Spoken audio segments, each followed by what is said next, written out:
হবে। কেটে এসে ঘরে লাইটিং এর কাজ আছে, সামনে দুর্গাপূজা। ও এ বাবা, টেপাখালি গেলাম, চন্দন পড়ে যাবে চুল কাটতে। এই দেখো সেই তেলা করতে যাচ্ছে, হাঁটি দিচ্ছি। চলো টেপাখালি চন্দনপুর গেলে দেরি হয়ে যাবে, চলো টেপাখালিতে করে নি, কেটে নি। চলো টেপাখালি চলো চলো। কিন্তু দুর্গাপূজা অনেক লাইটিং এর কাজ আছে, তাড়াতাড়ি চলো।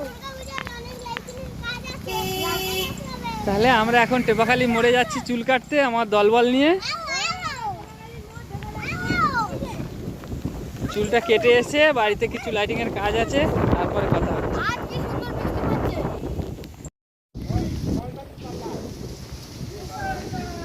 কি হচ্ছে? মিটির জন্য একটা পাতা পাতা ফেলবো বলবো, দেখো রাস্তার ওই পার থেকে জল আসছে, এর নিচ থেকে একটা ভোল লাগানো আছে, জল এসে ভোল দিয়ে এইখান থেকে এই বেরিয়ে যাচ্ছে। মাছ জানে এই নদীটা পুরো গিয়ে সেই মানিকনগরের ওখান থেকে চলে গেছে, গিয়ে 13 নম্বরে গিয়ে মিশেছে। দেখো একটা নদীটার নাম কি? ভয় লাগবে। ফেলো তো একটা, কাপটা ওইখান থেকে চলে এলো। ওইখানে ফেলো কাপটা, একটা কাপ ওই জায়গাটায় ফেলো। ওয়েদার খুবই খারাপ, চারিদিকে প্রচন্ড বৃষ্টি হচ্ছে কদিন ধরে, 2-3 দিন ধরে, আর পুরো জলে সব ডুবে ভর্তি হয়ে রয়েছে।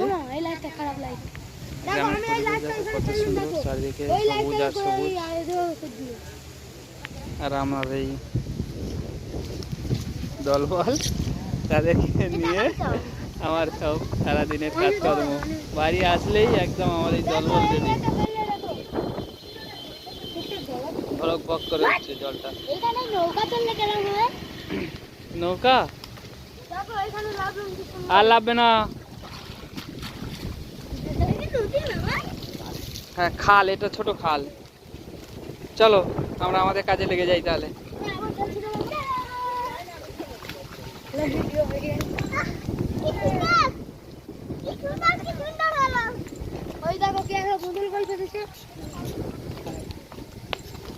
এসে গেছি।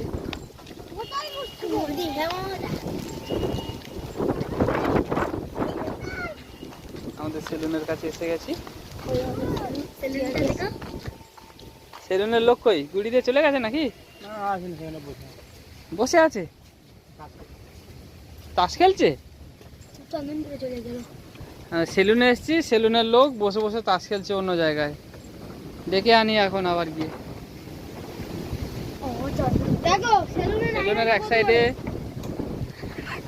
এক সাইড পুরো খোলা, হু করে হাওয়া আসছে, বাতাস যা পরিমাণে রয়েছে এখানে, আর যে ঠান্ডা। আরে সাবাস, সেলুনের আয়না দেখো কত সুন্দর আয়না।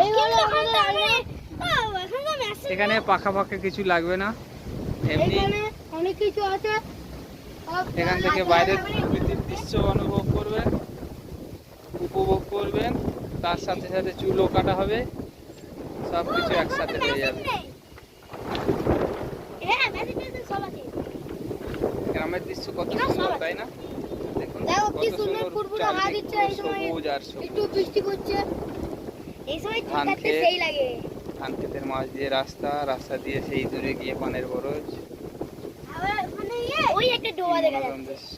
হ্যাঁ ওই আর একটা ছোট্ট ডোবা, ওই ডোবায় অনেক কিছু মাছ ফাছ থাকে। হ্যাঁ জাওলা মাছ তো থাকবেই, কই মাছ, শোল মাছ, বেড়ো, লাটা মাছ, কচ্ছপ ওখানে থাকবে না, কচ্ছপ পানা পুকুরে থাকে। তারপরে তাহলে লাটা মাছ থাকবে। চলো এখন তাহলে যাই, গিয়ে দেখে নিয়ে আসি, দেখে নিয়ে এসে মাগুর মাছ একটু মানে পানা টানা পুকুর হয়, ওইসব পুকুরে থাকে।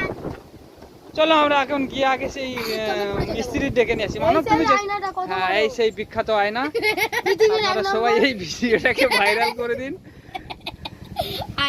না হলে এই আয়নাটা তো বিশাল ব্যাপার, এরকম আয়না পাওয়া মুশকিল, পাওয়া ভাগ্যের ব্যাপার। আর ঘরের ভেতরে আগের বারে এসে দেখেছিলাম, এই দেখুন ঘরের ভেতরে ঝিঙে গাছ ঢুকে গেছে, এবারে এখান থেকে ঝিঙে, সেবারে এসে দেখছি চুল কাটছি আর গায়ের মাথার ধারে একটা ঝিঙে, না ও হ্যাঁ আগের বারের ঝিঙেটা দেখুন, ঘরের মধ্যে এই শুকিয়ে পেকে গেছিল, শুকিয়ে গেছে।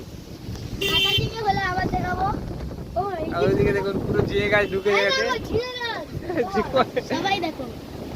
কি অবস্থা, নিচে দেখাবি নিচে। নিচে দেখালে একবার, ইস কি অবস্থা দেখো।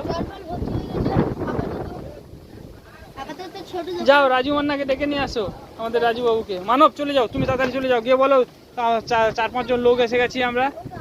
আসছে? ঠিক আছে, না আসলে দেখো রাজু মান্নার ব্যাগ, ছাতা, টিফিন। এই যে দরজার একদম দরজার অবস্থাটা দেখো, ওইটাতে লাল করে না। ওই এসে গেছে আমাদের সেলুন চুল কাটার লোক, এই পিছনের লোকটা আসছে। আমরা অনেক লোক আছি, তাড়াতাড়ি এসো। তোমার এখানে ভিডিও করে দেখাচ্ছিলাম সবার যে পাখা লাগবে না, দেখো কি সুন্দর খোলা। নাও তাহলে কাজ চালু করে দাও। এই পড়ে যাচ্ছে। তোমার আয়নাটা বিখ্যাত হয়ে গেছে, 700 লোক দেখে ফেলেছে 1.5 মিনিটের মধ্যে। আয়নাটা আরেকবার দেখাই, লাস্টবার দেখে নাও, বিশাল আয়না। ছবি কাজ, মিস্ত্রি আয়নাটা তো দেখা আছে, জানা আছে সবকিছুই, বিখ্যাত না বিখ্যাত আয়না।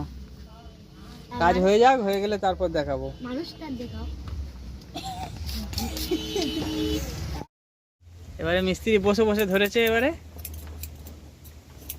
মুখটা দেখ, ওই তো মুখে যাচ্ছে।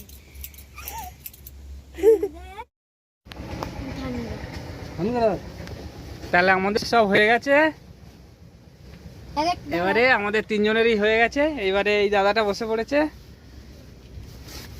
এবার আমরা তাহলে বাড়ির দিকে যাই।